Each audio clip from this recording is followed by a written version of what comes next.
Commandant, faites-moi voir cette molaire qui vous fait si mal. Le commandant de la corvette américaine ouvre tout grand la bouche. Comme le navire est basé en Corée, on ne peut faire appel à un dentiste ayant pignon sur rue. C'est donc le chirurgien du bord qui va opérer. Si vous pouvez attendre jusqu'à demain, je vous enlève tout ça avant midi. Le commandant grogne. La perspective de souffrir toute la nuit ne l'enchante guère. Le chirurgien du bord, Eddie Mandera, est heureux. Il a toute la nuit devant lui pour essayer de lire quelques bouquins concernant l'extraction des molaires. En fait, il ne possède pas le moindre diplôme justifiant ses fonctions. Et pour lui, c'est bien sûr l'instant crucial. Eddie Mandera est un petit garçon très intéressant. Il est le fils d'un modeste ouvrier du Québec. Il va sur ses 10 ans, et si on n'était pas dans un pays aussi rustique, si on n'était pas dans les années 20, on le qualifierait de surdoué. C'est vraiment une tête, le petit Eddie. Il comprend tout du premier coup, il retient tout, il ira loin. En effet, Eddie ira loin, mais jamais par les chemins bien balisés de la réussite bourgeoise. Il faudrait que ce gamin fasse des études supérieures, c'est certain. Le père d'Eddie, qui a 6 autres gosses à nourrir, demande « Avec quel argent ?» Le curé de la paroisse suggère, comme ça, sans avoir l'air d'y toucher. Évidemment. Si Eddie avait la vocation religieuse, il rentrerait au séminaire, il pourrait obtenir les diplômes les plus brillants par la filière de l'université catholique. Eddie, tu ne crois pas que le bon Dieu t'appelle? Tu ne serais pas heureux de lui vouer ta vie? Eddie n'est pas trop sûr, mais selon une tendance naturelle chez lui qui ne se démentira jamais, il décide avec un peu d'hypocrisie de voir ce que ça va donner, et accepte d'entrer au séminaire. Après tout, ça a toujours temps de faire marche arrière avant de prononcer des vœux définitifs, Bon. Eddie, pendant son séjour au séminaire, ne s'attire que les compliments de ses maîtres. Pas tellement pour la chaleur de sa vocation, mais pour ses brillantes qualités intellectuelles. Il y a longtemps que l'on n'a pas vu un esprit aussi clair, une mémoire aussi extraordinaire. Il avoue modestement, j'y peux rien, Quand je lis un texte attentivement, je le mémorise immédiatement. Pourtant, le démon de l'aventure doit être plus fort chez Eddie que la vocation religieuse. Mon père, pardonnez-moi, mais j'ai décidé d'abandonner mes études. J'ai l'impression de vivre un peu comme un escroc vis-à-vis de ceux qui fondent trop d'espoir sur moi. La famille d'Eddie reste perplexe devant ce revirement. Ils le seront encore davantage quand les nouvelles suivantes arriveront. Eddie annonce qu'il entre comme novice chez les cisterciens. A-t-il choisi une vie de moine, une existence contemplative? L'avenir le dira. Quelques mois plus tard, le supérieur des cisterciens convoque frère Eddie dans son bureau. « Mon enfant, depuis votre arrivée chez nous, je vous observe. Je prie chaque jour pour que Dieu vous éclaire et m'inspire la bonne décision. Je crois que votre place n'est pas de vous enfermer dans la contemplation. Vous avez un don surprenant pour faire comprendre aux autres, pour transmettre en quelque sorte vos connaissances. Si vous m'en croyez, Dieu veut que vous vous consacriez à l'enseignement. Vous serez beaucoup plus utile. » Eddie quitte donc les cisterciens, mais il éprouve le besoin de vivre dans une autre communauté, celle des frères de la charité, pour voir, comme ça, en attendant. En attendant, nous sommes en 1941 et l'Europe connaît les horreurs de la guerre et celle encore secrète de la purification raciale. Le sang d'Eddie ne fait qu'un tour, et il s'engage dans l'armée. « Mandera, vous croyez encore à la chapelle? Ici, on ne fait pas de signe de croix, on crapahute et on fait des pompes. » Au bout de quelques semaines de ce régime brutal, Eddie décide que l'armée n'est pas du tout le milieu qui lui convient. Et pour éviter de longs débats avec l'administration, tout simplement, il déserte, sans autre forme de procès. Il faut préciser qu'à cette époque aux États-Unis, l'identité des individus, l'état civil, les parentés, les filiations, tout cela demeurait encore dans une sorte de flou artistique facilitant les tricheries, pour peu qu'on se nomme Smith ou Carpenter. À peine déserteur de l'armée, Eddie apprend avec l'Amérique ébahie que les Japonais ont traîtreusement massacré la flotte américaine à Pearl Harbor le 7 décembre 1941. Il sait ce qu'il lui reste à faire. Et c'est au milieu d'une cohue de volontaires qu'Eddie Mandera, recherché mollement par l'armée, s'engage dans la marine. Il est certain que le bureau de recrutement jette un œil distrait sur les papiers qu'il présente au sergent recruteur. « Alors, Eddie, on va bouffer du Jap? On va leur en faire voir.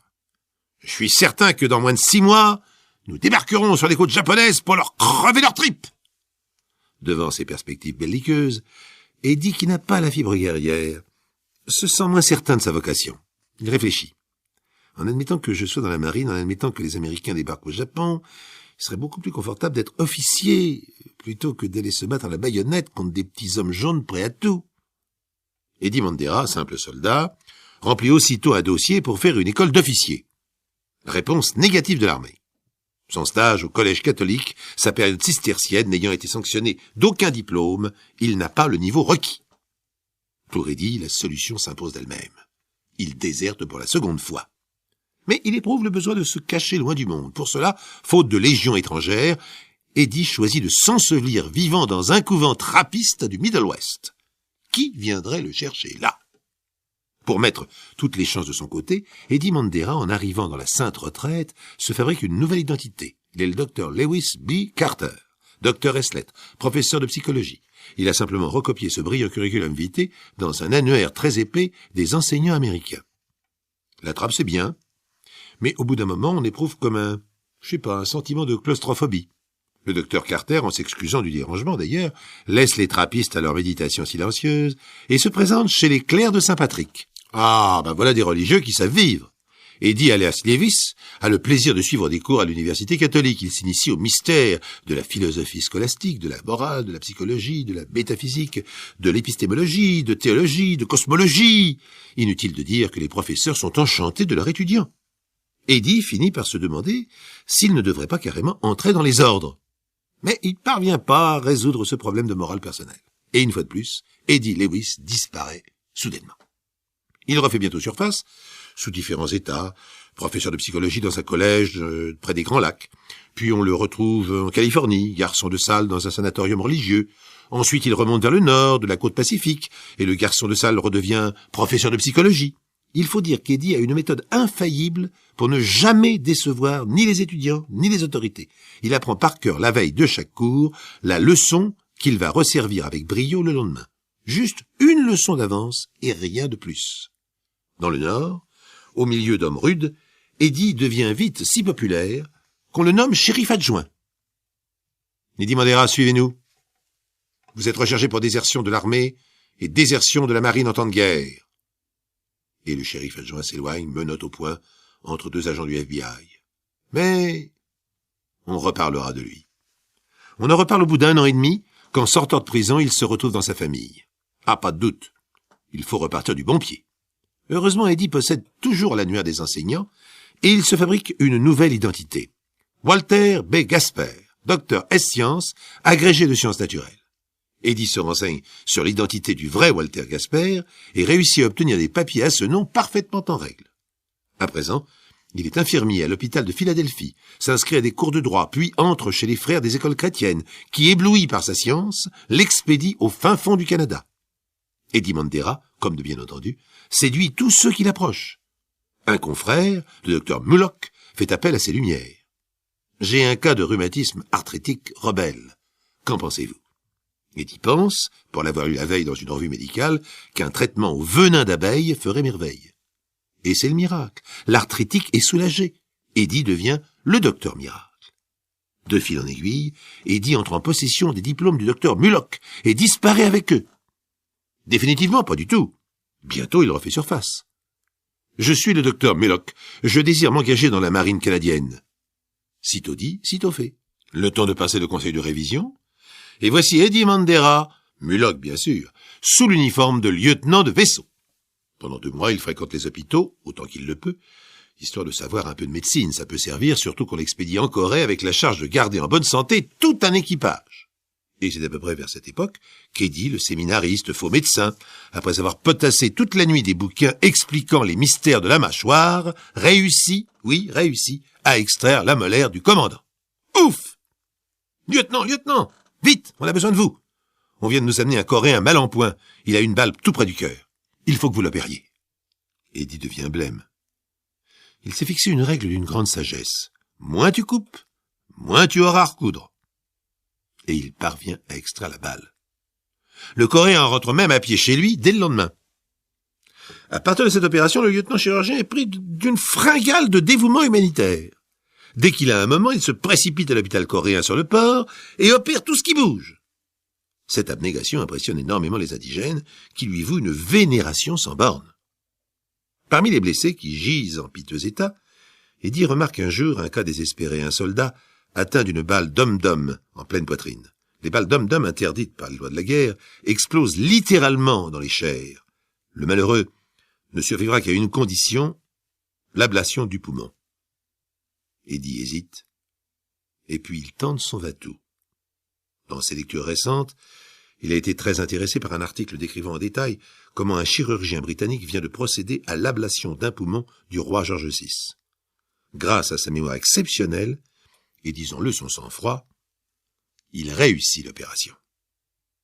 Et c'est cette opération sensationnelle qui attire l'attention des autorités militaires. Des journalistes écrivent des articles publiés dans le monde entier. Et c'est ainsi que le vrai docteur Mullock reconnaît Eddie en découvrant qu'il a usurpé son identité. Arrêté, Eddie refuse de terminer des études de médecine. Il disparaît encore en disant « J'ai d'autres projets pour l'avenir. » Depuis, plus de nouvelles. Mauricio Filippini a du tempérament.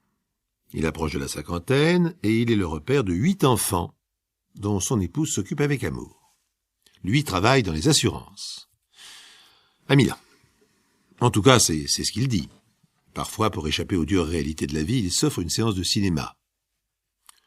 Aujourd'hui, il achète un billet pour le dernier film de Charlie Chaplin, Monsieur Verdoux. Et sans qu'il le devine, c'est son instant crucial.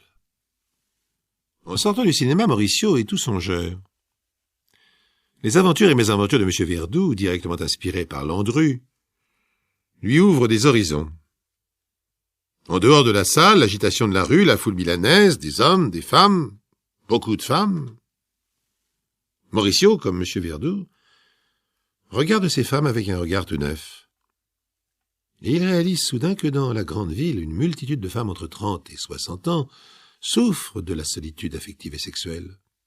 La plupart sont prêtes à tout pour arriver à retenir un homme comme Mauricio. « Signora, permettez-moi de vous aider. Vous avez l'air tellement chargé avec vos valises. »« Merci beaucoup, monsieur. Vous êtes très aimable. Les hommes galants sont si rares de nos jours. » Mauricio a saisi les 2 valises de la dame, une blonde potelée qui se décolore certainement les cheveux. Son instinct d'homme à femme lui fait analyser dans un éclair le caractère de la femme. À son âge, pas loin de 50 ans, le maquillage un peu trop voyant, les bijoux un peu trop clinquants, le tailleur un peu trop moulant, la jupe un peu trop haute, tous ces appels sexuels indiquent à l'œil du spécialiste une femme disponible. Permettez-moi de me présenter, je suis Mauricio Filippini. D'ailleurs, voici ma carte. Ce petit bout de promenade jusqu'ici a été un moment charmant. Et moi, je me nomme Adela Zanzio. Je suis veuve. Mais la moindre des choses serait de vous remercier de votre amabilité en vous invitant à vous rafraîchir. Je crois que j'ai de la bière fraîche dans le réfrigérateur. Écoutez, rien que pour le plaisir de prolonger un peu cette agréable conversation. Et c'est ainsi que Mauricio pénètre pour la première fois au domicile d'Adela. Mettez-vous à l'aise avec cette chaleur, vous devez étouffer. Mauricio enlève sa veste. Adela, du coin de l'œil, essaie d'évaluer ce charmant monsieur. Physiquement, il est plutôt grand, le front dégarni donne de la douceur à son visage. Petite moustache de style argentin, les épaules sont larges, les mains fines, des mains d'artiste en quelque sorte. Eh oui, c'est vrai. Quand Mauricio tend la main pour saisir le verre de bière que lui présente Adela, elle remarque l'épaisse toison qui couvre ses mains. Signe de virilité, dit-on. « Chère Adela, pourrais-je vous inviter à dîner un soir de cette semaine ?»« Oh, sans façon, histoire de bavarder. Je meurs d'envie d'en savoir plus sur vous. Et moi aussi, cher Mauricio. J'aimerais en savoir davantage sur vous. » Quand il rentre chez lui, Mauricio est content de lui. Il vient de découvrir la première femme qui mérite de connaître le bonheur avant qu'il ne soit trop tard. Alors, malgré sa femme et ses 8 enfants, Mauricio a des besoins sexuels hors du commun. Mais, jusqu'à présent, des rencontres dans des bars, de brèves étreintes avec des touristes rencontrés dans les musées ont suffi à le satisfaire. Désormais, il va organiser méticuleusement son œuvre. Distribution de bonheur aux femmes seules entre 2 âges. Très rapidement, avec son fond de poète, ses yeux de chien battu, Mauricio fait la connaissance dans un autobus d'une brunette encore assez mignonne, Francesca. Elle aussi est impressionnée par l'air aimable de Mauricio, d'autant plus qu'il est vêtu avec recherche et discrétion. C'est agréable de bavarder un peu avec un inconnu. Ici, tout le monde se côtoie, se précipite sans un sourire. Vous savez qu'il m'arrive de rester parfois 2 ou 3 jours sans adresser la parole à personne. Oh, comme c'est triste. Si je comprends bien, vous vivez seul? 2 jours plus tard, Francesca reçoit Mauricio dans son petit 2 pièces meublé avec recherche et rempli de bibelots anciens. Depuis notre rencontre dans l'autobus, chère Francesca, votre image m'a obsédé. J'en ai un peu perdu le sommeil et je me suis permis d'écrire ce petit poème en votre honneur. Un poème, mon Dieu. Personne n'a plus écrit de poème pour moi depuis que j'étais gamine. Les vers de Mauricio atteignent leur but facilement. Oh, je vais faire encadrer votre poème et je le mettrai au-dessus de mon lit. Après Adela, Francesca, Mauricio va faire la connaissance de Giulietta, Sofia, Filomena, Malou. Toutes dans la même zone d'âge, toutes assoiffées d'amour. On peut dire qu'elles tombent comme des mouches. Les choses vont parfois si vite que Mauricio lui-même en est étonné, mais il est prêt à tout. Si la dame ouvre son lit, Mauricio procède à un déshabillage qui est un modèle du genre. Ce n'est pas lui qui prendrait le risque de dévoiler un trou à une chaussette. Ses sous-vêtements sont à la dernière mode, classique, mais il a une manière de s'en débarrasser qui évoque le brio des prestidigitateurs. La dame n'a plus qu'à se livrer à l'extase. Seulement voilà, à force d'enrôler de nouveaux éléments dans sa cohorte de femmes qui méritent un peu de bonheur, Mauricio, même au mieux de sa forme, manque de temps et d'énergie pour honorer tout le monde régulièrement. La seule solution, le tableau d'avancement, selon la formule qu'on retrouvera soigneusement notée dans ces petits carnets intimes. Carnets intimes dissimulés dans une dalle du faux plafond. Mais pour l'instant, nous n'en sommes pas là.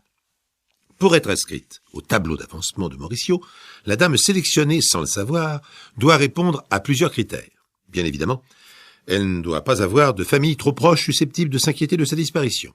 Bien des femmes n'auront pas connu les étreintes de Mauricio par la faute d'une simple parole malheureuse du genre « Mon frère qui est dans la police » ou bien encore « Mes enfants viennent me voir toutes les semaines ». Celles qui sont admises au bonheur sont donc seules. Elles n'ont pas de problème d'argent, au contraire. Et séduites par Mauricio, qui s'est bien gardé de leur dire qu'il était marié et père de famille, elles sont prêtes à tout pour faire entrer dans leur vie ce poète poilu et puissant. Mauricio, je vais te donner la signature de mon compte en banque. Chérie, j'ai un peu d'argent à placer. Si je te le confiais, je crois que tu pourrais nous dénicher une petite maison au bord de la mer pour aller passer nos week-ends et puis nos vacances et puis... C'est grâce à une de ces avances généreuses que Mauricio loue, non pas au bord de la mer, mais à la périphérie de Milan, une villa sans style entourée d'un jardinet où quelques pommiers font ce qu'ils peuvent pour survivre. Sur la porte d'entrée, on lit « Villa Paradiso ». Adela, j'ai une surprise pour toi. Je viens de trouver un petit nid d'amour campagnard qui va te plaire, je l'espère. Tout ce que tu fais est parfait, mon amour. Quand irons-nous? Disons que je vais organiser un petit dîner samedi soir. Rien que pour nous deux, mon chéri. Eh bien non, justement. Nous nous connaissons assez à présent pour que je te présente une très vieille amie. Je suis certain que vous allez sympathiser. Elle a eu une existence assez semblable à la tienne. Je dirais même que vous faites le même parcours. Adela n'est pas très heureuse d'être confrontée à une vieille amie de Mauricio. Vieille de combien d'ailleurs? 60, 70, 80 ans? Le soir venu, la vieille amie Francesca, qui n'a que 55 ans, n'est pas plus heureuse qu'Adela, mais Mauricio a fait la leçon à chacune d'entre elles. Pas un mot sur nos relations intimes. Nous sommes des relations de travail et rien de plus. J'ai horreur de jouer les étalons devant des personnes que cela ne concerne pas. Et bizarrement, les deux femmes respectent la consigne. Chacune profite d'un moment d'inattention de l'autre pour bombarder Mauricio de regards langoureux et de baisers esquissés discrètement en mettant la bouche en cul de poule. Tenez, mes belles, ce soir est un grand jour, champagne français et osso bucco, dont vous emporterez le souvenir dans la tombe. Inutile de vous dire que ce n'est pas moi qui l'ai cuisiné, il vient tout droit de chez Barocci. Adela et Francesca, déjà un peu grises, s'exclament en levant leurs flûtes pleines de champagne. « Profitons de la soirée, demain il fera jour !» Et chacune se promet d'éclaircir certains points encore obscurs de la soirée. Ni l'une ni l'autre n'auront l'occasion d'en savoir plus. Mauricio, qui offre le meilleur osso bucco de Milan, garde un petit tour de main secret dans le dosage des épices. Et c'est ainsi qu'Adela et Francesca, le même soir, laissent 2 places vacantes dans le tableau d'avancement de Mauricio. Voyons pour l'instant, qui pourrais-je mettre en position numéro 1 et 2 ? Sofia ? Non, pas encore.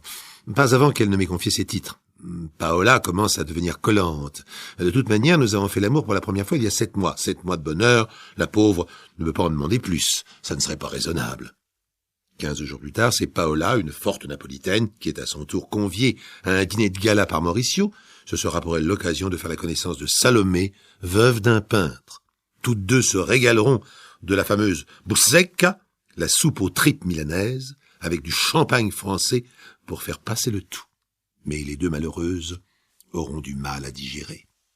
Ainsi, chaque jour, Mauricio, en quittant femmes et enfants pour aller vaquer à ses occupations, se rend directement à la villa et se plonge dans sa comptabilité amoureuse et financière. Sans oublier la confection de différents poèmes personnalisés à l'intention des amoureuses qui sont en train. Michaela Fusini attend le passage du facteur avec impatience. Son instinct lui dit qu'il va lui apporter une lettre de son merveilleux amant Mauricio, son poète, si plein d'attention, si viril. « Merci facteur, bonne journée !» Michaela reconnaît sur l'enveloppe la petite écriture serrée de Mauricio. Oh, si elle était experte en graphologie, elle y verrait bien des signes inquiétants, mais elle est amoureuse et elle ouvre la lettre soigneusement. Elle les garde toutes, entourées d'un ruban entre ses combinaisons dans sa commode. Ma tendre Mathilda. Depuis notre dernière rencontre, je n'ai pas cessé de penser à ton corps adoré, à tes seins pleins d'amour et de joie de vivre. Michaela, qui en fait de poitrine ne possède que le strict minimum, n'en croit pas ses yeux. Elle relit la lettre. 3 fois. Et pas de doute. C'est bien une lettre de Mauricio, d'ailleurs la signature est là pour le confirmer. Je pose mes lèvres sur ton corps adoré, ton esclave soumis, Mauricio. Mais pas de doute non plus, cette lettre est adressée à une certaine Mathilda.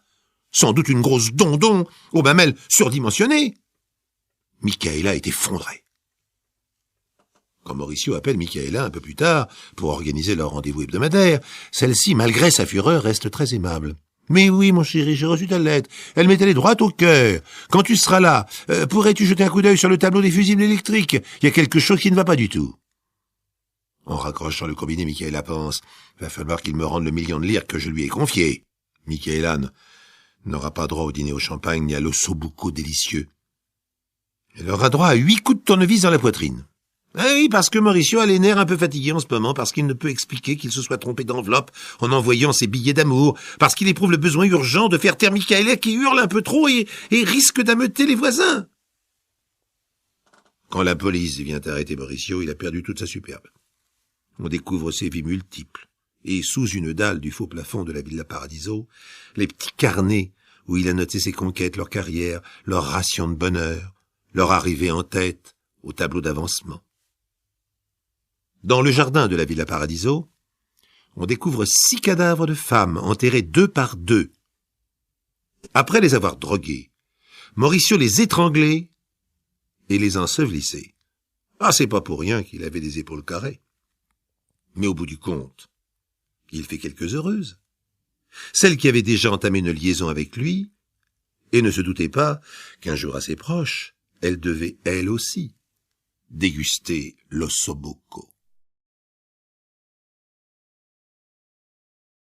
Les enfants ont souvent le génie de poser la mauvaise ou la bonne question au bon ou mauvais moment. Andy Bollinger, 14 ans, est un petit génie. Septembre 1970. Tandis que le président Richard Nixon assiste en France à Notre-Dame de Paris à la messe solennelle qui suit les obsèques du général de Gaulle, les étudiants de son pays défilent dans les rues avec des pancartes « Paix au Vietnam ». Anne est parmi eux. Étudiante en sociologie dans une université du Massachusetts, 20 ans, tous les espoirs devant elle, elle n'en a qu'un d'obsédant, la paix au Vietnam.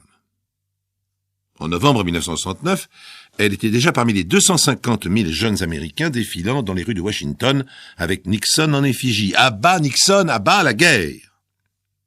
Anne est une activiste, elle appartient même à un petit groupe dont le meneur est son amant. Un groupuscule, dit-on au FBI, qui épluche toujours soigneusement les photographies et les bandes vidéo des manifestations pour identifier les activistes. Anne étudie la sociologie. L'idéal de paix que l'on porte à 20 ans devrait s'arrêter aux pancartes, aux manifs et aux réunions d'étudiants. Mais l'homme qu'elle aime, le chef du groupuscule en question, n'est pas aussi naïf, aussi idéaliste. Le 23 septembre, il réunit son groupe, les meilleurs, lui, Jimmy, elle, Anne et 2 copains, surnommés Bob et Bill, pour faire anonyme. Jimmy parle, discours, il parle bien, et Anne écoute en essuyant ses lunettes. Soudain, elle sursaute. Braquer une banque? Mais pourquoi? Mais pour lutter contre la politique de Nixon, il faut des moyens, de l'argent pour les tracts, les pancartes, de l'argent pour les manifs, de l'argent pour les concerts pop, qui servent souvent de rassemblement. Anne refuse. Braquer une banque n'est pas dans ses idées ni dans ses compétences. Alors Jimmy passe à la vitesse supérieure. Mais tu t'engages comme une midinette. Tu n'as pas la véritable foi. La paix pour toi, c'est juste une idée en l'air, hein? Et pendant ce temps-là, des milliers de jeunes Américains de ton âge et du mien balancent du napalm sur la tête d'enfants innocents. L'Amérique doit avoir honte. L'Amérique doit se réveiller. Si tu veux rester un mouton, retourne à tes chères études et attends que les autres règlent le problème pour toi. Si tu fais partie de cette bourgeoisie qui se fout complètement du Vietnam, pourvu qu'elle se gargarise de crème glacée et paie le crédit de sa baraque. D'ailleurs, si tu m'aimes... Ah, ça c'est lâche. Mais Jimmy est un lâche. Anne ne l'a pas compris parce qu'il n'étale pas toutes ses cartes. Il se garde bien, par exemple, de dire ce pourquoi il est là, en fait. Je veux de l'argent pour me procurer des armes. Or, c'est la triste réalité. Jimmy est un sous-marin, manipulé lui-même, chargé de monter un véritable noyau terroriste. La paix, il l'avait avec des armes, et tout est bon pour s'en procurer. Mais bien entendu, il évite d'en parler aux petits camarades. D'abord, les entraîner dans un premier braquage, et une fois l'engrenage mis en place, on connaît la suite. Il n'y a que le premier mauvais coup qui fait peur. Anne va-t-elle céder par amour? Elle marche, amour et naïveté mélangés. Une banque, ce n'est pas grave, les clients n'en souffriront pas, les assurances se chargent de combler le déficit. Ce n'est tout de même pas la même chose que d'aller braquer un malheureux pompiste. On est des pacifistes. Anne a hésité pourtant. À cet instant-là, elle s'est dit « Je file, je les laisse tomber, ils sont fous. » Mais Jimmy l'a lu dans ses yeux, qui même me suivent. Et elle a basculé. Dans l'après-midi du 23 septembre 1970, la bande attaque une agence et l'affaire tourne mal. Au départ, il était question de faire peur avec des cagoules et des pistolets de plastique. Mais Jimmy n'aime pas le plastique. Un brave policier, père de famille, 5 enfants, se précipite pour défendre le caissier et Jimmy tire. Une balle dans le dos. Les 4 gangsters prennent la fuite, laissant derrière eux 5 orphelins et sans avoir réussi à braquer la banque. Anne disparaît, comme Jimmy, comme Bob, comme Bill. Le FBI se met en chasse, leurs photos sont placardées dans les grandes villes des États-Unis et Jimmy est repéré, arrêté. Puis c'est au tour des 2 autres. Il ne reste qu'une complice en liberté, Anne. Même s'il l'avait voulu, les 3 autres étaient incapables de renseigner le FBI. Les parents de la jeune fille non plus. Ils ont appris en même temps que leur fille était gauchiste, anti-Vietnam et braqueuse de banque. Depuis sa fuite sur un trottoir, personne ne l'a revue. Signalement. Visage rond, encore un peu enfantin, cheveux longs et raides, couleur châtain, yeux marrons, lunettes de myope à monture d'écaille, 1m68, 60 kilos. Passe le temps et les hommes politiques. Fin de la guerre au Vietnam, retour des marines, les années 80 sont là. Toujours pas de nouvelles de la disparue. Les parents s'obstinent à la croire vivante quelque part, ils attendent un mot, un coup de téléphone, un signe quelconque, juste pour les rassurer. Ils vieillissent. Ils n'ont pas d'autres enfants. Le malheur est entré dans leur vie avec ce vide, le vide terrible de la disparition. Le FBI, bien entendu, a posé des écoutes, établi une surveillance, espérant que la jeune fille prendrait un jour ou l'autre contact avec sa famille. Rien. Les années 80 se terminent. 90, 91, 92, 93. Il y a maintenant 23 ans qu'Anne a disparu. Plus d'affiches dans les rues, plus d'écoute. Juste un dossier dans un placard, un fichier dans un ordinateur. Recherché pour tentative de hold-up et complicité de meurtre, Anne P. Dernier domicile connu, Boston, Massachusetts. 23 ans. Si Anne est encore en vie, elle a 43 ans. Quelque part, de l'autre côté des États-Unis, au nord-ouest, là-bas, au cœur de l'Oregon, en dessous des montagnes bleues, entre le lac Summer et le lac Malheur, un garçon de 14 ans se promène avec son chien. Andy aime la pêche, la chasse avec son père et par-dessus tout, les fabuleuses tartes aux myrtilles de sa mère. Alice en a fait sa spécialité à tel point qu'elle a ouvert une auberge salon de thé à la sortie de la petite ville de Corval, où tous les copains de son fils Andy viennent se régaler au goûter, et aussi, bien sûr, les touristes, les promeneurs. Cette région de l'Oregon superbe avec ses chalets de bois, ses forêts, ses lacs est une merveille pour celui qui veut se désintoxiquer de la vie moderne, des gaz de voiture et des hurlements des sirènes de police. Anne Bollinger est une femme heureuse, son époux aussi, son fils Andy de même, et le chien suit le mouvement. Si on allait voir maman, qu'est-ce que t'en dis le chien? Le salon de thé bourré, les tartes aux myrtilles défilent, c'est la saison d'octobre, le coup de feu. Maman est assise sur les marches de bois devant l'auberge, la tête dans les mains. Ça va pas, maman? Andy, il faut que je te parle. Tu es presque un homme à présent. Hier, tu m'as posé une question, tu te souviens? Pour les grands-parents? C'est ça. Je t'ai expliqué qu'ils étaient morts il y a longtemps. Je t'ai fait pleurer, maman, je suis désolé. Je t'ai dit que j'avais 20 ans quand ils étaient morts, et que c'était dur de perdre son père et sa mère en même temps. N'en parle plus, maman, j'ai compris. Dis-moi, Andy, que ferais-tu si on te disait que ta mère et ton père sont vivants, alors que tu les croyais morts? Moi?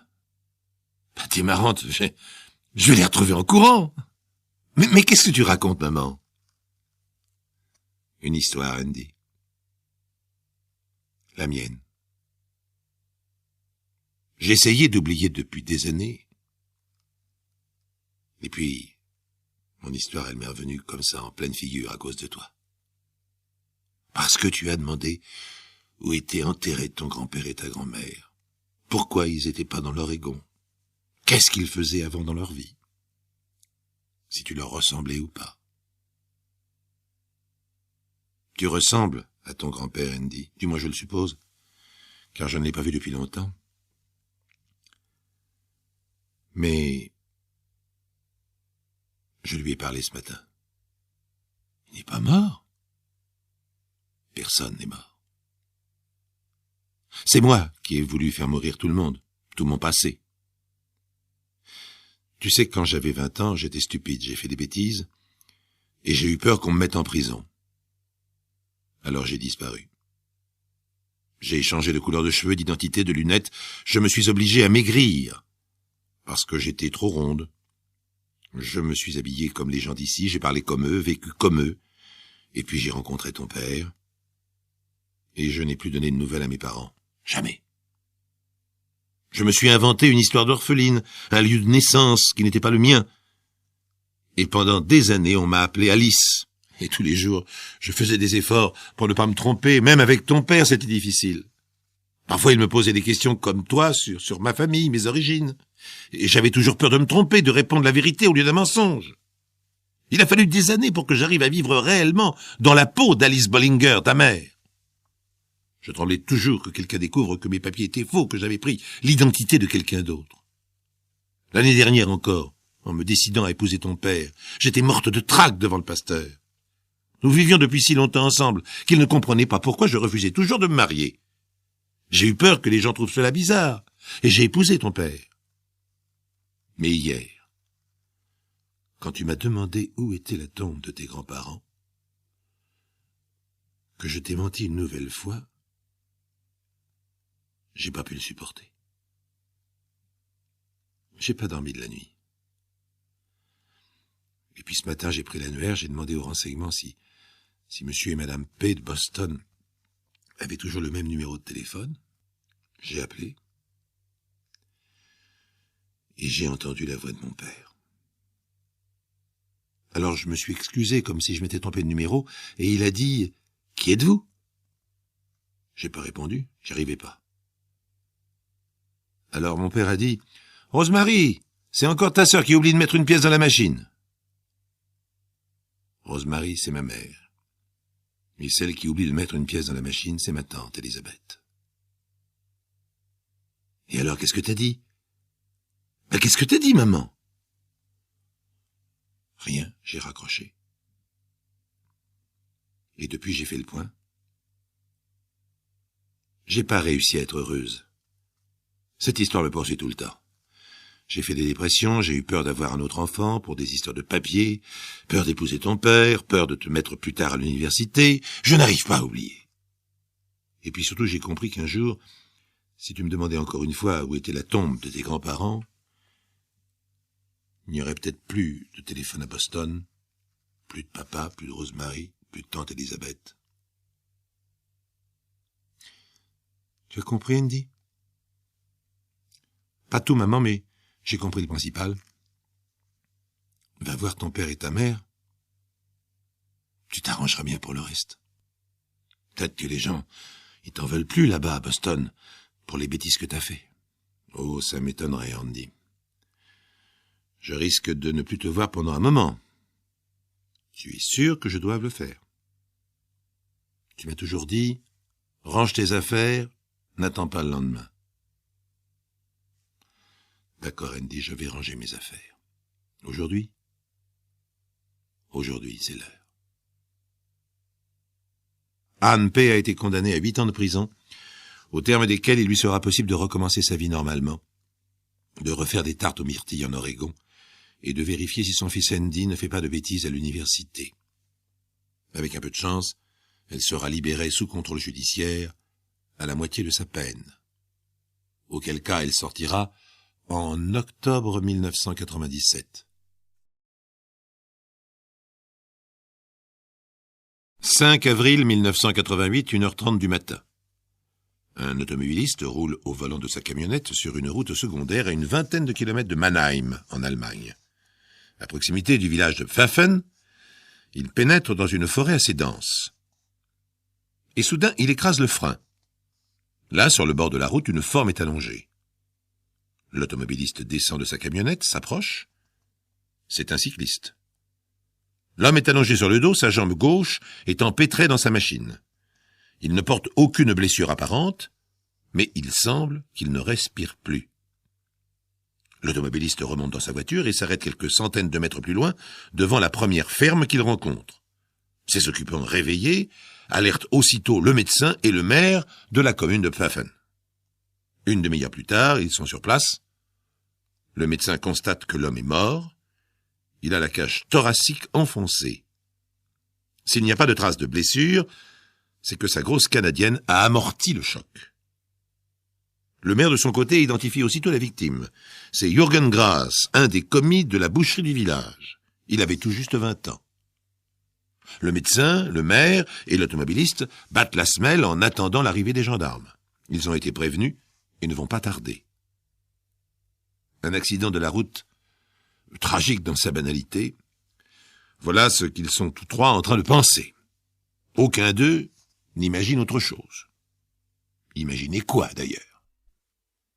Les gendarmes de Pfaffen font leur première constatation. Mais contrairement à l'automobiliste, au maire et au médecin, ils ne trouvent pas que les circonstances de l'accident soient évidentes. Il y a plusieurs détails troublants qu'ils notent dans leur rapport. La posture du mort n'est pas naturelle. Il a la jambe gauche coincée dans le cadre de son vélo comme si quelqu'un l'avait placé dans cette position. D'autre part, la bicyclette n'est pas endommagée. L'un des gendarmes résume le point de vue de ses collègues. Drôle d'accident. Si c'est bien un accident. Enfin, c'est le commissaire qui décidera. Le commissaire Lenau de Mannheim se met à la tâche dès le lendemain. À Pfaffen, il découvre rapidement les témoins du drame. Ce sont 2 jeunes gens du même âge que la victime, commis à la même boucherie que lui, Franz Wallberg et Hans Hartmann. Il commence par interroger le premier. Franz Wallberg est un garçon solide, athlétique même, au visage ouvert. Sa déposition est brève et précise. Comme vous le savez, il y a la fête à Mannheim en ce moment, alors on y a été tous les 3. Les 3 commis, quoi. On est resté un peu plus de 2 heures, et puis on est reparti vers minuit à bicyclette. Au bout d'un moment, Jürgen Grass n'arrivait plus à nous suivre. Il faut dire qu'il avait un peu bu et qu'il n'avait pas l'habitude. Alors Hans Hartmann et moi, on a continué ensemble. Le commissaire observe attentivement le garçon boucher. Ah, décidément, c'est un colosse, ses mains sont impressionnantes. Je vous remercie, appelez votre camarade. Franz Wallberg se retire et laisse la place à son collègue. Hans Hartmann, le second apprenti boucher, n'a pas du tout le même aspect physique. Il est petit, presque chétif. Il n'a pas la même assurance non plus. Il semble impressionné, mal à l'aise. Il fait le même récit que Franz Wallberg. Jürgen Grass s'est attardé, mais ils ont décidé de continuer. Franz et lui, jusqu'à Pfaffen. Et il ajoute d'une voix inquiète, « Mais pourquoi vous me demandez ça ?» Le commissaire décide de frapper un grand coup. Parce que j'ai tout lieu de croire qu'il ne s'agit pas d'un accident, et si ce n'est pas un accident, il y a 2 suspects, Wallberg et vous. Le jeune garçon boucher se trouble de plus en plus. Il passe la langue sur ses lèvres, avale sa salive, il hésite encore quelques instants, et puis il se décide. C'est Franz Wallberg qui a fait le coup.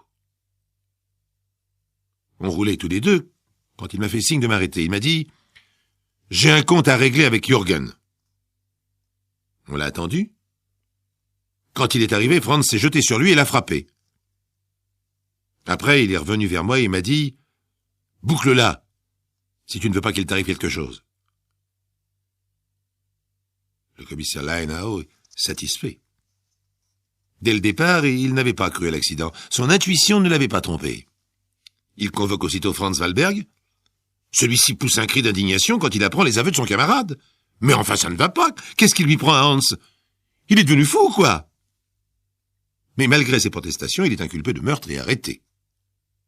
Cela n'empêche pas le commissaire de rester prudent. Le témoignage de son camarade n'est pas suffisant. Il a pu l'accuser parce qu'il est mythomane ou par vengeance. Il faut une preuve. Et cette preuve, contrairement à ce qu'il espérait, le médecin légiste ne la lui apporte pas. La mort a été occasionnée par un choc très violent au thorax qui a fait éclater le foie et le poumon droit. C'est le genre de traumatisme classique chez les piétons et les cyclistes accidentés, quoiqu'il puisse s'agir aussi d'un coup porté par quelqu'un d'une force exceptionnelle. L'enquête continue donc, mais l'attente du commissaire Leinau est de courte durée. Quelques jours plus tard, un homme d'une trentaine d'années demande à être reçu dans son bureau. Il est mal vêtu. Il dit s'appeler Ludwig Weiss et être actuellement en chômage. Je suis venu pour témoigner à propos de l'histoire de Pfaffen. Je ne voudrais pas que ça me fasse d'ennui. Le commissaire le rassure avec les mots qu'il faut, et l'homme se met à parler. Ben voilà, c'était la nuit du 5 avril, j'étais sur la route. J'ai vu passer d'abord 2 cyclistes, et puis après un autre. Ensuite, l'un des 2 cyclistes est revenu vers le dernier. Oh, ça n'a pas duré longtemps, hein. Ils se sont disputés, et le plus grand, il a donné un coup de poing, un seul. L'autre est tombé. Alors le grand lui a placé la jambe dans le cadre de sa bicyclette, et il est reparti. Voilà, c'est tout. C'est tout, mais c'est décisif. Avec ce second témoignage qui confirme en tout point le premier, il n'y a plus de place au doute. Franz Wallberg est inculpé du meurtre de son camarade Jürgen Grass. Son procès va bientôt avoir lieu au palais de justice de Mannheim. 20 janvier 1989, au palais de justice de Mannheim s'ouvre le procès de Franz Wallberg. Hans Hartmann et Ludwig Weiss maintiennent leur déposition. La comparution de Hans Hartmann est particulièrement dramatique.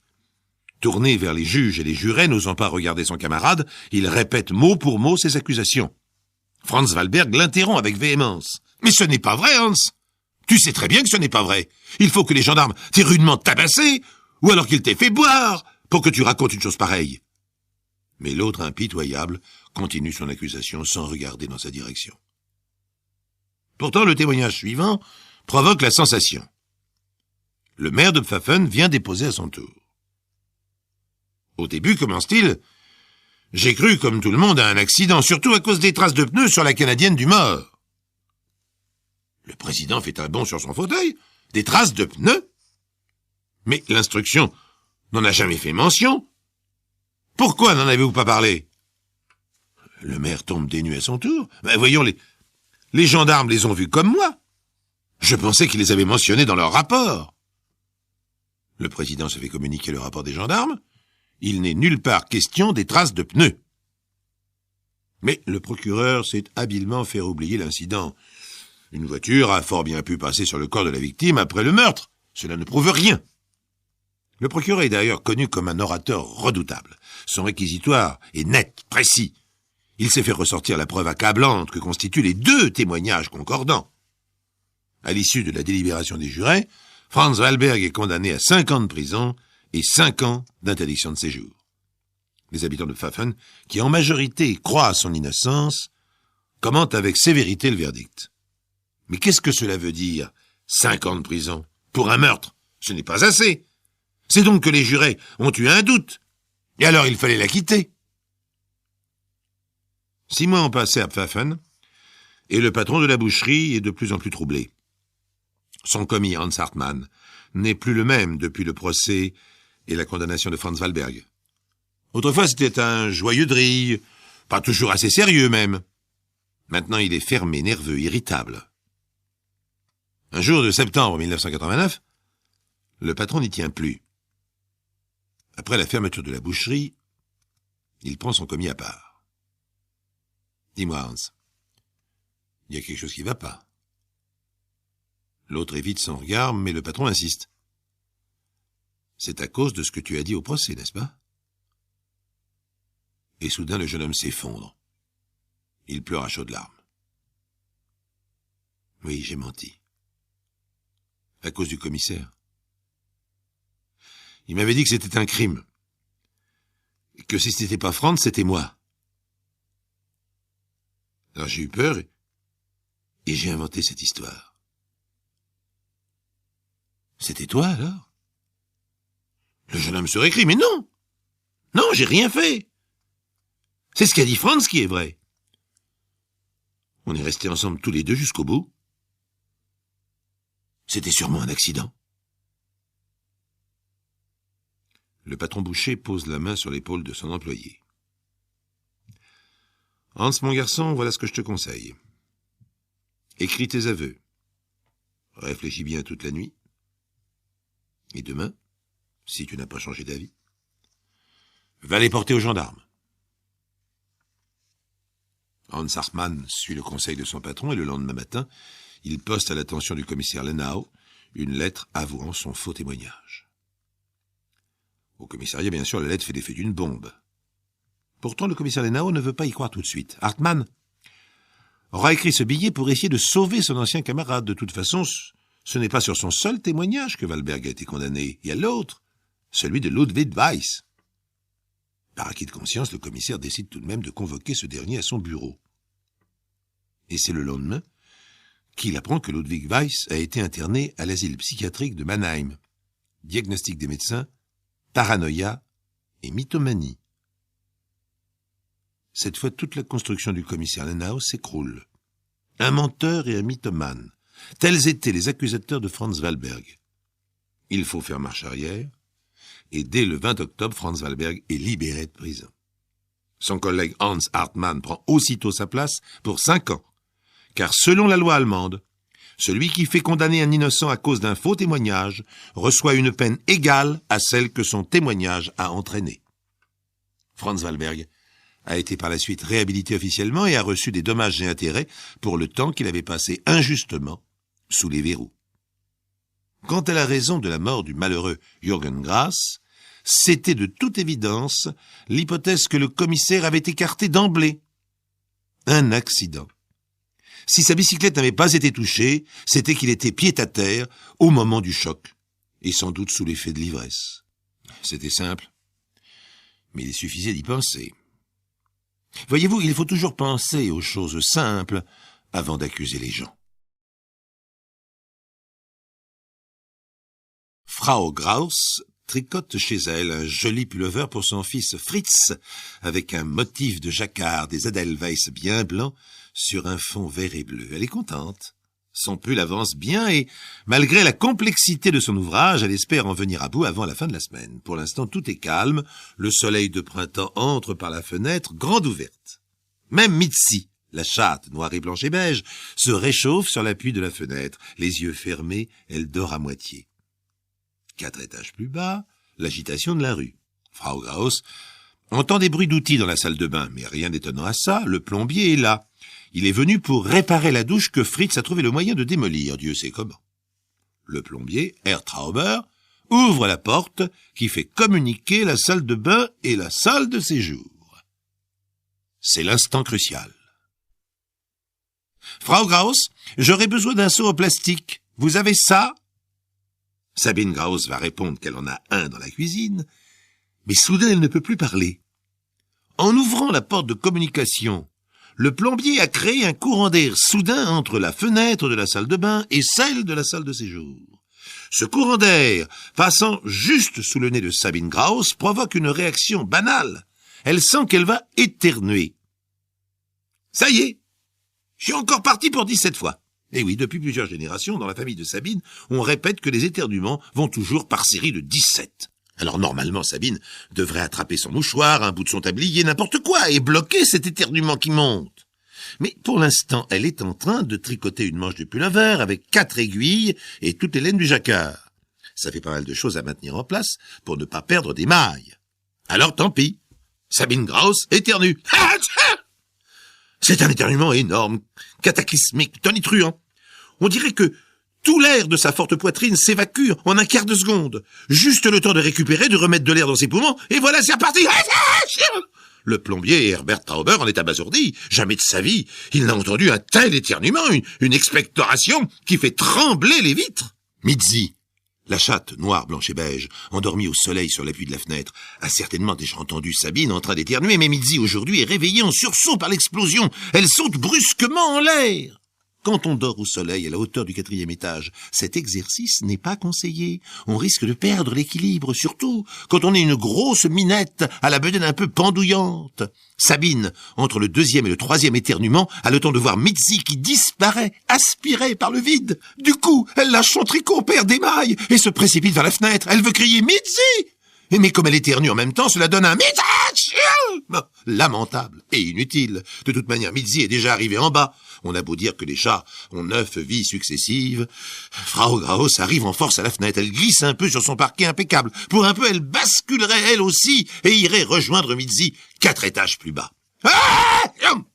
Sabine jette un regard désespéré vers la rue. À première vue, pas de trace de la chatte. Au rez-de-chaussée de l'immeuble, le grand store de l'épicier protège son étal de fruits des ardeurs du soleil. Une grande bâche jaune canari, solide. Pas de doute, Mitzi a dû tomber sur la bâche. D'ailleurs, celle-ci est encore animée d'une sorte de vibration. Un peu comme si quelqu'un ou quelque chose venait de l'utiliser en guise de trampoline. Sabine a des larmes plein les yeux à cause de son éternuement. Mais où est donc passé Mitzi ? Dans l'instant qui suit, Frau Graus obtient la réponse à son angoissante question. Un crissement désespéré de pneumatique qui freine en catastrophe, et Frau Graus, du haut de son 4e étage, voit juste en bas une splendide voiture de sport, décapotée et rouge vif, qui fait une embardée et quitte la droite de la chaussée pour foncer vers la gauche. Depuis son 4e, et malgré ses yeux pleins de larmes, Sabine Graus se demande ce qui peut bien arriver au chauffeur de la voiture rouge. De toute évidence, il vient de perdre le contrôle de son véhicule. Et vous en feriez tout autant si une grosse chatte noire, blanche et beige vous atterrissait sur le visage, toute griffe dehors, en arrivant d'on ne sait où. Alors le chauffeur de la voiture décapotée rouge, le nez enfoui dans les poils noirs, blancs et beiges du ventre de Mitzi, panique. Mitzi, affolée par la chute, pousse des cris qui ne sont même plus des miaulements, plutôt une sorte d'appel au secours presque humain, et elle se cramponne de toutes ses forces où elle peut, c'est-à-dire dans le cuir chevelu du conducteur de la voiture rouge, avec les 2 pattes de devant bien agrippées juste derrière les oreilles, avec les pattes de derrière tout aussi griffues et tout aussi cramponnées. Mitzi laboure la chemise en soie et les pectoraux du conducteur, et elle n'arrête pas de pousser son cri inhumain. C'est pourquoi le conducteur fait une embardée vers la gauche, et vlan! La jolie voiture rouge emboutit presque sans ralentir une tout aussi jolie voiture bleue, une familiale, qui se met à faire un demi-tour sur elle-même. Midas! Là-haut, depuis son 4e étage, Frau Graus alterne les cris de douleur inquiets et des éternuements. Elle en est au moins à son 6e. Le plombier, intrigué par le bruit des chocs, la rejoint et essaie de se glisser à côté d'elle dans l'embrasure de la fenêtre. Sabine ne lui laisse pas beaucoup de place. Nom d'une pipe! Le plombier ne comprend pas trop ce qui se passe en bas, mais ça l'étonne quand même, et encore il n'a pas tout vu. La jolie voiture bleue qui arrivait dans le sens inverse de la décapotable rouge est donc partie pour faire un demi-tour sur elle-même en pleine circulation juste à la hauteur du carrefour. C'est ainsi que la voiture bleue heurte de plein fouet une camionnette de livraison chargée de bière. Les cajots bien empilés pour être faciles à décharger ne s'attendent pas à ce choc et ils prennent tous une ligne centrifuge. Voilà tout le carrefour qui nage dans la bière mousseuse et dans les bouteilles plus ou moins brisées. Celles qui sont intactes roulent gaiement vers les caniveaux ou bien sous les roues d'autres véhicules qui arrivent. Frau Graus commence à entendre, entre deux éternuements, les bruits d'avertisseurs, les crissements de frein et même les exclamations de piétons qui se demandent où ils pourraient se mettre à l'abri de cette fin du monde. Ah ben dites donc, vous parlez d'un bazar. Le plombier est presque content, il va avoir quelque chose de sensationnel à raconter à sa femme, à ses enfants, à ses copains. La camionnette de livraison de bière finit par s'arrêter où elle peut, c'est-à-dire en plein dans l'autobus de la ligne R, au moment où celui-ci s'approchait de l'arrêt. Du coup, l'autobus, sous cette poussée inattendue, monte sur le trottoir, décapite un réverbère et démolit l'abribus. Et puis tout s'immobilise, dans un silence impressionnant. Chauffeurs et témoins, voyageurs et piétons, restent un instant silencieux. Tout le monde lève la tête. On vient d'entendre Frau Graus et son éternuement énorme, même 4 étages plus bas. C'est comme un signal de reprise des activités, tout le monde se met à parler en même temps. Mais arrêtez ce chat, arrêtez ce chat! C'est le conducteur de la jolie petite décapotable rouge qui vient de pousser ce cri. Derrière son volant, il s'est dressé, le visage ensanglanté, il désigne d'un doigt vengeur une grosse boule de poils noir, blanc et beige qui fonce à travers le carrefour. Mitzi, qui normalement adore lamper un peu de bière bien fraîche, a le plus grand mal à traverser le carrefour. Elle patine dans le liquide gluant et mousseux, mais elle sait exactement où elle va. Elle entre comme une fusée dans le porche entrouvert du 127 Friedrichstrasse et, sans reprendre son souffle, grimpe 4 à 4 jusqu'au 4e étage. Frau Graus a vu sa chatte chérie zigzagant entre les bouteilles de bière brisées et elle l'a vue entrer dans son immeuble. Elle ouvre la porte de l'appartement. « Cham, ma Mitzi, comme j'ai eu peur, viens voir ta maman !» Ah, si Mitzi pouvait répondre, elle répliquerait certainement que celle qui a eu le plus peur des deux, c'est celle qui est dégringolée depuis le 4e, qui a rebondi comme une balle de tennis sur la bâche de l'épicier et s'est retrouvée propulsée sur le crâne d'un inconnu au volant d'une petite voiture décapotée rouge vif. Mais Mitzi ne répond rien. Elle file dans la cuisine et se glisse péniblement à cause de son embonpoint sous le buffet. Impossible de l'en faire sortir pour le moment. D'autant plus que Sabine Graus éternue toujours, comme si elle tirait des coups de canon. On sonne à la porte. Un mouchoir en papier sur le nez, Frau Graus va ouvrir. Devant elle un inconnu, le visage en sang et rouge de colère. « Madame, je viens de suivre votre chat jusqu'ici. Si cet animal ne m'avait pas sauté sur le visage quand je conduisais, tout cela ne serait pas arrivé. » Ah, excusez-moi, mais cette pauvre Mitzine ne vous a pas sauté sur le visage. Elle est tombée de la fenêtre. Heureusement qu'elle a pu rebondir sur le store de l'épicier et ça lui a sauvé la vie. Je ne sais pas si ça lui a sauvé la vie, mais ça a bousillé ma voiture. Alors j'espère que vous êtes bien assuré. Sabine Graus ne sait pas du tout si elle est bien assurée. Qui irait s'assurer contre le risque de chats qui rebondissent du 4e étage sur le crâne d'un automobiliste qui passe? Et voilà qu'on sonne encore à la porte. À présent, c'est tout un groupe compact. Il y a d'abord 2 agents de police, qui ont des petits carnets dans une main et des stylos dans l'autre, et puis il y a aussi le chauffeur de la voiture bleue, le livreur de bière, le conducteur de l'autobus. Sabine Graus, qui éternue de plus belle dans le courant d'air, ne ferait entrer personne, mais les policiers demandent des sièges, une table pour écrire leur rapport plus à l'aise.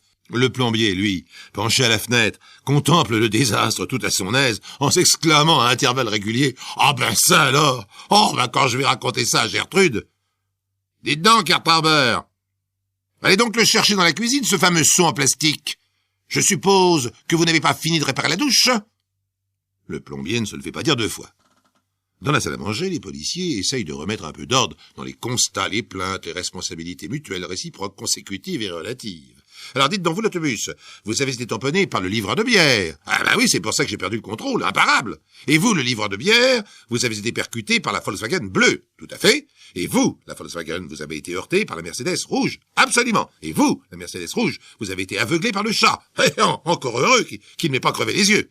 Et ce chat vous appartient, n'est-ce pas, madame? Ce n'est pas un chat, c'est une chatte. Pauvre bête. Vous vous rendez compte?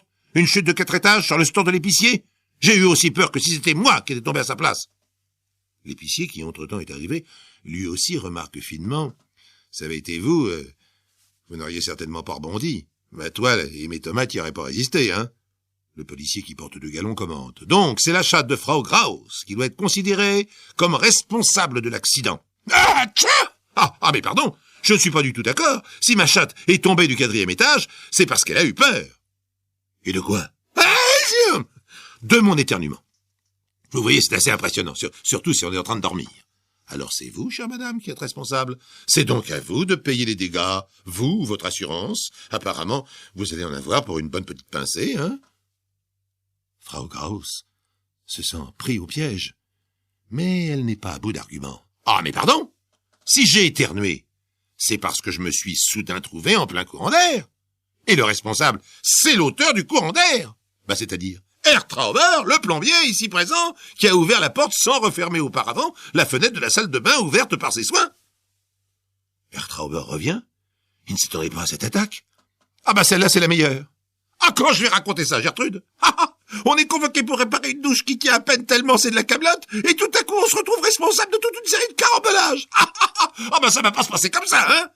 Eh bien c'est ce qu'on verra.